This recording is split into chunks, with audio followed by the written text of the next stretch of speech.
कर में त्रिशूल, जटा में गंगा, कंठ में विष का प्याला है। जो चाहे तुम मांग लो उससे, मेरा शिव बड़ा भोला भाला है। भस्म रमाए तन पर नंदी की सवारी है। कहते हैं इनको शिव शंकर, कहते इनको त्रिपुरारी है। नेत्र तीन है प्रभु के मेरे, गले में सर्पों की माला है। जो चाहे तुम मांग लो इनसे, मेरा शिव बड़ा भोला भाला है। इनकी शरण में जो भी आए, होता उसका उद्धार है। पापी अगर लांघे सीमा, उसका करते संहार है। जहां भी इनका ध्यान करो, वही स्थान शिवाला है। जो चाहे तो मांग लो इनसे, मेरा शिव बड़ा भोला भाला है। ओम नमः शिवाय। प्रिय श्रोतागण, सोमवार का दिन भगवान शिव को समर्पित है। आज सोमवार के दिन सुनिए भगवान शिव जी की व्रत कथा। तो कृपया कथा को अंत तक अवश्य सुनिएगा, अन्यथा आपको भक्ति का पूर्ण फल प्राप्त नहीं होगा।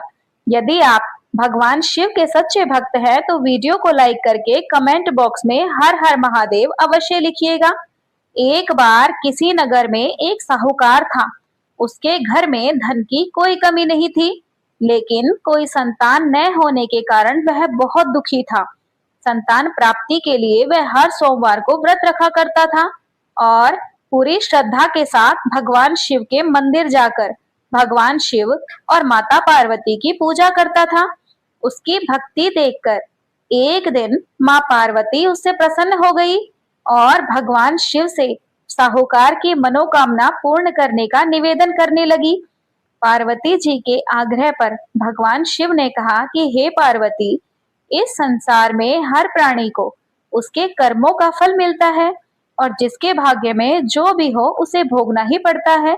लेकिन माता पार्वती जी ने साहूकार की भक्ति देखकर उसकी मनोकामना पूर्ण करने की इच्छा व्यक्त की। माता पार्वती के आग्रह पर शिवजी ने साहूकार को पुत्र प्राप्ति का वरदान तो दिया, लेकिन उन्होंने बताया कि यह बालक सिर्फ 12 वर्ष तक ही जीवित रहेगा। माता पार्वती और भगवान शिव की इस बातचीत को साहूकार खड़ा सुन रहा था, इसलिए उसे न तो इस बात की खुशी हुई और न ही दुख। वह पहले की भांति भगवान शिव की पूजा करता रहा। कुछ समय के बाद साहूकार की पत्नी ने एक पुत्र को जन्म दिया। जब वह बालक 11 वर्ष का हुआ तो उसे पढ़ने के लिए काशी भेज दिया गया। साहूकार ने पुत्र के मामा को बुलाकर उसे बहुत सारा धन देते हुए कहा कि तुम इस बालक को काशी विद्या प्राप्ति के लिए ले जाओ। तुम लोग रास्ते में यज्ञ कराते जाना और ब्राह्मणों को भोजन दक्षिणा देते हुए जाना। अब दोनों मामा भांजा इसी तरह यज्ञ कराते और ब्राह्मणों को दान दक्षिणा देते। काशी नगरी निकल पड़े। इस दौरान रात में एक नगर पड़ा, जहां नगर के राजा की कन्या का विवाह था। लेकिन जिस राजकुमार से उस कन्या का विवाह होने वाला था, वह एक आंख से काना था। राजकुमार के पिता ने अपने पुत्र के काना होने की बात को छुपाने के लिए सोचा और उसने मन ही मन विचार किया कि क्यों ना मैं साहूकार के पुत्र को दूल्हा बनाकर राजकुमारी से विवाह करा दूं। विवाह के बाद इसको धन देकर मैं विदा कर दूंगा और राजकुमारी को अपने नगर ले जाऊंगा। लड़के को दूल्हे के वस्त्र पहनाकर राजकुमारी से उसका विवाह करा दिया गया। साहूकार का पुत्र ईमानदार था, उसे यह बात ठीक नहीं लगी, इसलिए उसने अवसर पाकर राजकुमारी के दुपट्टे पर लिखा कि तुम्हारा विवाह तो मेरे साथ हुआ है, लेकिन जिस राजकुमार के संग तुम्हें भेजा जाएगा वह एक आंख से काना है। मैं तो काशी पढ़ने जा रहा हूँ। जब राजकुमारी ने अपनी चुनरी पर लिखी ये सारी बातें पढ़ी तो उसने अपने माता पिता को ये सारी बातें बता दी।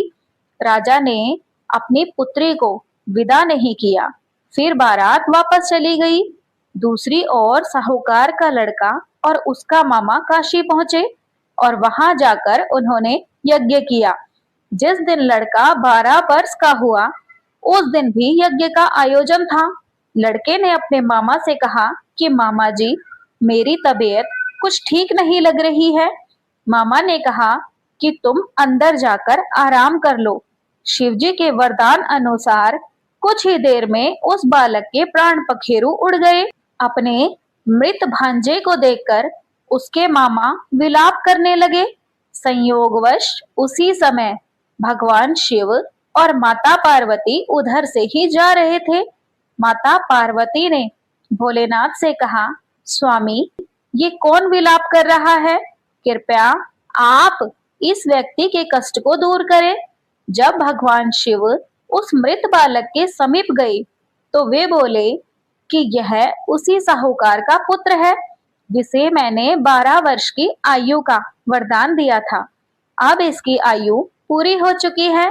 लेकिन मातृ भाव से विभोर माता पार्वती ने कहा कि हे महादेव, आप इस बालक को और आयु देने की कृपा करें, अन्यथा इसके वियोग में इसके माता पिता भी तड़प तड़प कर मर जाएंगे।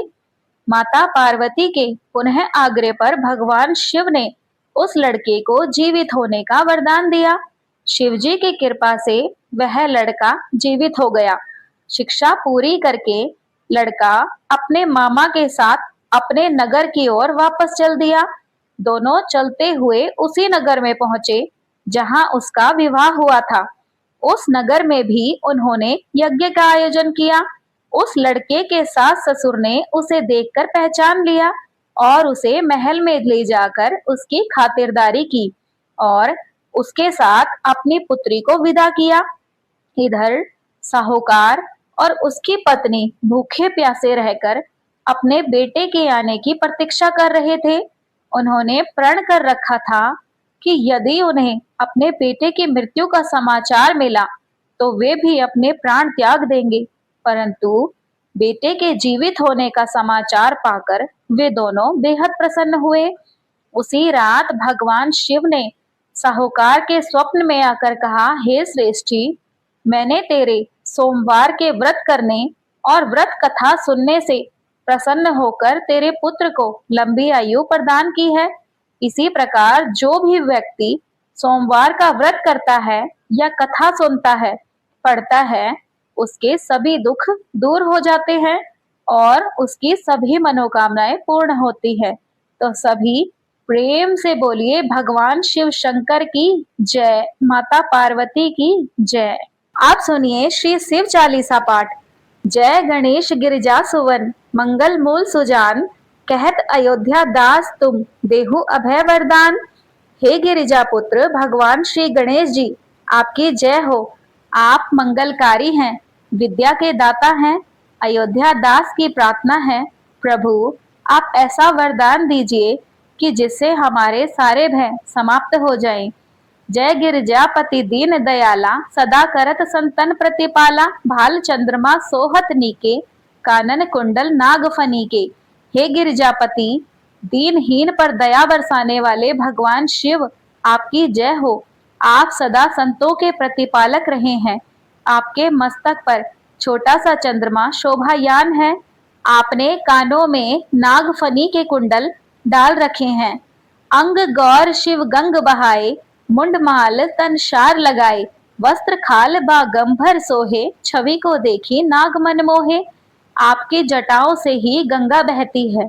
आपके गले में मुंड माल, माना जाता है कि भगवान शिव के गले में जो माला है उसके सभी शीश देवी सती के हैं। देवी सती का 108वां जन्म राजा दक्ष प्रजापति की पुत्री के रूप में हुआ था। जब देवी सती के पिता प्रजापति ने भगवान शिव का अपमान किया तो उन्होंने यज्ञ के हवन कुंड में कूदकर अपनी आहुति दे दी थी। तब भगवान शिव के मुंडमाला पूर्ण हुई। इसके बाद माता सती ने पार्वती के रूप में जन्म लिया और अमर हुई। बाघ की खाल के वस्त्र भी आपके तन पर जच रहे हैं। आपकी छवि को देखकर नाग भी आकर्षित होते हैं। मैना मातु की हवे दुलारी, वाम अंग सोहत छवि न्यारी। कर त्रिशूल सोहत छवि भारी, करत सदा शत्रुवन शहकारी। माता मैनावती की दुलारी अर्थात माता पार्वती जी आपके बाएं अंग में है। उनकी छवि भी अलग से मन को हर्षित करती है। तात्पर्य है कि आपकी पत्नी के रूप में माता पार्वती भी पूजनीय है। आपके हाथों में त्रिशूल आपकी छवि को और भी आकर्षक बनाता है। आपने हमेशा शत्रुओं का नाश किया है। नंदी गणेश सोहे तह कैसे, सागर मध्य कमल है जैसे। कार्तिक श्याम और गणराऊ, या छवि को कहीं जात न काऊ। आपके सानिध्य में नंदी व गणेश सागर के बीच खिले हुए कमल के समान दिखाई देते हैं। कार्तिकीय व अन्य गणों की उपस्थिति से आपकी छवि ऐसी बनती है जिसका वर्णन कोई नहीं कर सकता। देवन जब ही जाय पुकारा, तब ही दुख प्रभु आप निवारा। किया उपद्रव तारक भारी, देवन सब मिली तुम ही जुहारी। तुरंत षडानन आप पढ़ायऊ, लवनी मेष मह मारे गिरायऊ। आप जलंधर असुर संहारा, सुयश तुम्हार विदित संसारा। हे भगवान, देवताओं ने जब भी आपको पुकारा है, तुरंत आपने उनके दुखों का निवारण किया। तारक जैसे राक्षस के उत्पात से परेशान देवताओं ने जब आपकी शरण ली, आपकी गुहार लगाई, हे प्रभु, आपने तुरंत तारकासुर को मारने के लिए षडानन यानी भगवान कार्तिकेय जी को भेजा। आपने ही जलंधर, जो कि श्रीमद् देवी भागवत पुराण के अनुसार भगवान शिव के तेज से ही जालंधर पैदा हुआ था, नामक असुर का संहार किया। आपके कल्याणकारी यश को पूरा संसार जानता है। त्रिपुरासुर सन युद्ध मचाई, सब ही कृपा कर लीन बचाई। किया तप ही भागीरथ भारी, पूरब प्रतिज्ञा तापो पुरारी। हे शिव शंकर भोलेनाथ, आपने ही त्रिपुरासुर यानी कि तारकासुर के तीनों पुत्रों, जिन्होंने ब्रह्मा जी की भक्ति कर उनसे 3 अभेद्य पुर मांगे, जिस कारण उन्हें त्रिपुरासुर कहा गया। शर्त के अनुसार भगवान शिव ने अभिजीत नक्षत्र में असंभव रथ पर सवार होकर असंभव बाण चलाकर के साथ युद्ध कर उनका संहार किया। वह सब पर अपनी कृपा की। हे भगवान, भागीरथ के तप से प्रसन्न होकर आपने उनके पूर्वजों की आत्मा को शांति दिलाने की उनकी प्रतिज्ञा को आपने पूरा किया। दानिन मह तुम सम कोई नाही, सेवत स्तुति करत सदाही। वेद माही महिमा तुम गाई, अकत अनादि भेद नहीं पाई। हे प्रभु, आपके समान दानी और कोई नहीं। सेवक आपकी सदा से ही प्रार्थना करते आए हैं।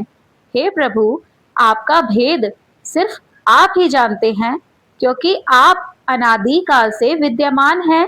आपके बारे में वर्णन नहीं किया जा सकता। आप एकथ हैं।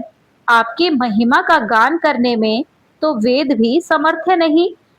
प्रकटी उददी मंथन में ज्वाला, जरत सुरासुर भये विहाला। किन्हीं दया तह करी सन्हाई, नीलकंठ तब नाम कहाई।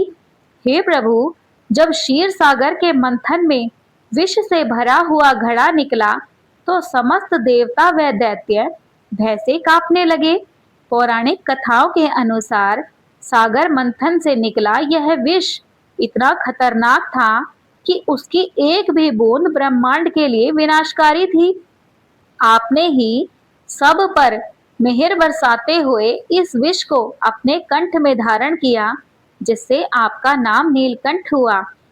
पूजन रामचंद्र जब कीन्हा, जीत के लंक विभीषण दीन्हा। सहस कमल में हो रहे धारी, कीन्ह परीक्षा तब ही पुरारी। एक कमल प्रभु राखे जोई, कमल नयन पूजय जह सोई। कठिन भक्ति देखी प्रभु शंकर, भये प्रसन्न दिए इच्छित वर। हे नीलकंठ, आपकी पूजा करके ही भगवान श्री रामचंद्र जी लंका को जीतकर उसे विभीषण को सौंपने में कामयाब हुए।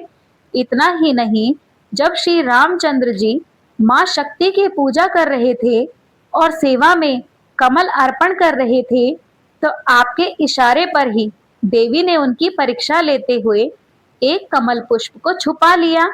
आपकी पूजा को पूरा करने के लिए राजीव नयन भगवान राम ने कमल की जगह अपनी आंख से पूजा संपन्न करने की ठानी। तब आप प्रसन्न हुए और उन्हें इच्छित वर प्रदान किया। जय जय जय अवंत अविनाशी, करत कृपा सबके घटवासी। दुष्ट सकल नित मोहि सतावे, भ्रमत रहो मोहि चैन न आवे, त्राहि त्राहि मैं नाथ पुकारो, यही अवसर मोहि आन उबारो, ले त्रिशूल शत्रुअन को मारो, संकट ते मोहि आन उबारो। हे अनंत एवं नष्ट न होने वाले अविनाशी भगवान भोलेनाथ, सब पर कृपा करने वाले, सबके घट में वास करने वाले शिव शंभु, आपकी जय हो। हे प्रभु, काम, क्रोध, मोह, लोभ, अहंकार जैसे तमाम दुष्ट मुझे सताते रहते हैं। इन्होंने मुझे भ्रम में डाल दिया है, जिससे मुझे शांति नहीं मिल पाती। हे स्वामी, इस विनाशकारी स्थिति में मुझे उभार लो, यही उचित अवसर है। अर्थात जब मैं इस समय आपकी शरण में हूँ, मुझे अपनी भक्ति में लीन कर मुझे मोह माया से मुक्ति दिलाओ, सांसारिक कष्टों से उभारो, अपने त्रिशूल से इन तमाम दुष्टों का नाश कर दो। हे भोलेनाथ, आकर मुझे इन कष्टों से मुक्ति दिलाओ। मात पिता भ्राता सब होई, संकट में पूछत नहीं कोई, स्वामी एक है आस तुम्हारी, आए हरहु मम संकट भारी, धन निर्धन को देत सदा ही, जो कोई जाचे सो फल पाही, स्तुति के ही विधि कर तुम्हारी, शंभु नाथ अब चूक हमारी। हे प्रभु, वैसे तो जगत के नातों में माता पिता, भाई बंधु, नाते रिश्तेदार सब होते हैं, लेकिन विपदा पड़ने पर कोई भी साथ नहीं देता। स्वामी, बस आपकी ही आस है, आकर मेरे संकटों को हर लीजिए। आपने सदा निर्धन को धन दिया है, जिसने जैसा फल चाहा, आपकी भक्ति से उसे वैसा फल प्राप्त हुआ है। हम आपकी स्तुति, आपकी प्रार्थना किस विधि से करें, क्योंकि हम तो अज्ञानी हैं। हे प्रभु, अगर आपकी पूजा करने में हमसे कोई चूक हुई हो तो हे स्वामी हमें क्षमा कर देना। शंकर हो संकट के नाशन, मंगल कारण विघ्न विनाशन, योगी यति मुनि ध्यान लगावे, शारद नारद शीश नवावे। हे शिव शंकर, आप तो संकटों का नाश करने वाले हो, भक्तों का कल्याण व बाधाओं को दूर करने वाले हो। योगी यति ऋषि मुनि सभी आपका ध्यान लगाते हैं, शारद नारद सभी आपको शीश नवाते हैं। नमो नमो जय नमः शिवाय, सुर ब्रह्मादिक पार न पाए, जो यह पाठ करे मन लाई, ता पर होत है शंभु सहाई। हे भोलेनाथ, आपको नमन है, जिसका ब्रह्मा आदि देवता भी भेद न जान सके। हे शिव, आपकी जय हो। जो इस पाठ को श्रद्धा से मन लगाकर करेंगे और सुनेंगे, भगवान शिव शंभु उनकी रक्षा करेंगे, आपकी कृपा सदैव उन पर बरसेगी। ऋणिया जो कोई हो अधिकारी, पाठ करे सो पावनहारी, पुत्र होन कर इच्छा जोई, निश्चय शिव प्रसाद ते ही होई। पंडित त्रयोदशी को लावे, ध्यान पूर्वक होम करावे, त्रयोदशी व्रत करे हमेशा, ताके तन नहीं रहे कलेशा। पवित्र मन से इस पाठ को करने से भगवान शिव कर्ज में डूबे हुए को समृद्ध बना देते हैं। यदि कोई संतानहीन हो तो उसकी इच्छा को भी भगवान शिव का प्रसाद निश्चित रूप से मिलता है। त्रयोदशी यानी चंद्रमा का 13वां दिन त्रयोदशी कहलाता है। हर चंद्रमास में 2 त्रयोदशी आती है, एक कृष्ण पक्ष में और एक शुक्ल पक्ष में। उसको पंडित जी को बुलाकर हवन करवाने, ध्यान करने और व्रत रखने से किसी भी प्रकार का कष्ट नहीं रहता। धूप दीप नैवेद्य चढ़ावे, शंकर सम्मुख पाठ सुनावे, जन्म जन्म के पाप नसावे, अंत धाम शिवपुर में पावे। जो कोई भी धूप दीप नैवेद्य चढ़ाकर भगवान शंकर के सामने इस पाठ को सुनाता है या सुनता है, भगवान भोलेनाथ उसके जन्म जन्मांतर के पापों का नाश कर देते हैं। अंत काल में भगवान शिव के धाम शिवपुर अर्थात स्वर्ग की प्राप्ति उसे होती है और मोक्ष मिलता है। नित्य नेम उठी प्रातः ही, पाठ करो चालीसा, तुम मेरी मनोकामना पूर्ण करो जगदीशा। हर रोज नियम से उठकर प्रातः काल में जो भी मनुष्य इस चालीसा का पाठ करता है, भगवान भोलेनाथ जो इस जगत के ईश्वर हैं, उनकी सभी मनोकामनाएं पूर्ण करते हैं। तो सभी प्रेम से बोलिए भगवान शिव शंकर की जय। यदि आज की यह पावन कथा आपको पसंद आई हो तो कृपया इसे लाइक कीजिएगा, शेयर कीजिएगा और सब्सक्राइब करना न भूलिएगा। तो सभी प्रेम से बोलिए हर हर महादेव।